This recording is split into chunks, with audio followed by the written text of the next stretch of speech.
Électricité cardiaque.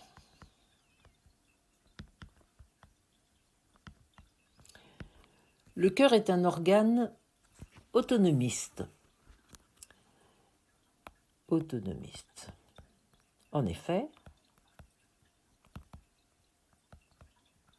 il est animé de contractions rythmiques et involontaires, et alors que les autres muscles reçoivent leur ordre du système nerveux central, lui a son propre système électrique. Refaisons globalement le cœur, avec ici la valve tricuspide et ici la valve mitrale, donc ceci est l'oreillette droite. On va donner un petit peu d'épaisseur au septum interventriculaire et aux parois des ventricules. Le départ de l'électricité se fait ici, au pied de la veine cave supérieure, par un amas de petites cellules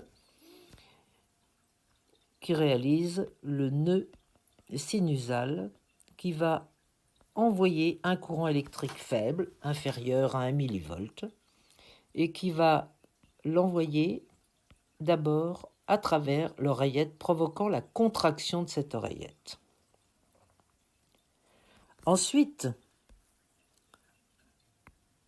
le courant électrique est repris par ce que l'on appelle le nœud atrio-ventriculaire, puis diffuse dans le septum par l'intermédiaire d'un faisceau électrique appelé le faisceau de His, et ensuite pénètre dans les cavités ventriculaires, donnant une impulsion aux myocytes, qui sont les cellules du cœur, les cellules cardiaques, provoquant ainsi la contractilité et permettant évidemment l'expulsion du sang.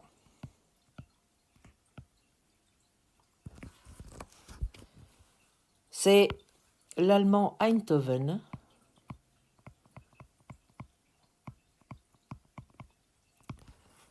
en 1895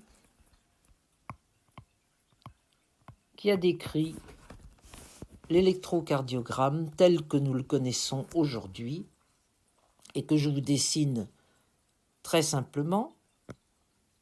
Ici, une petite onde qui correspond, on l'appelle l'onde P, qui correspond à la contraction des oreillettes. Donc ici, contraction des oreillettes.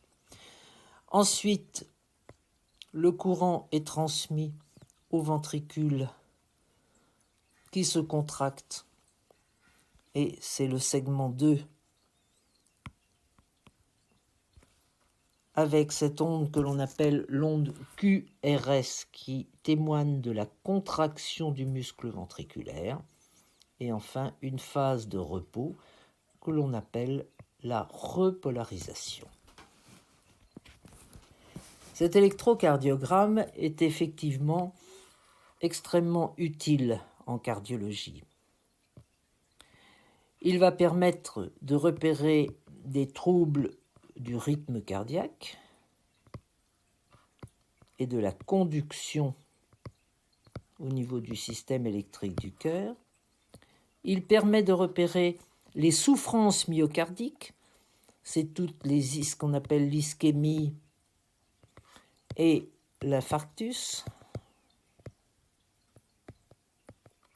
Et enfin, point qui nous intéresse particulièrement en ce qui concerne les cardiopathies congénitales, il va nous permettre de diagnostiquer s'il y a des hypertrophies au niveau de l'un ou de l'autre des ventricules, ventricule droit, ventricule gauche, ou les deux ventricules.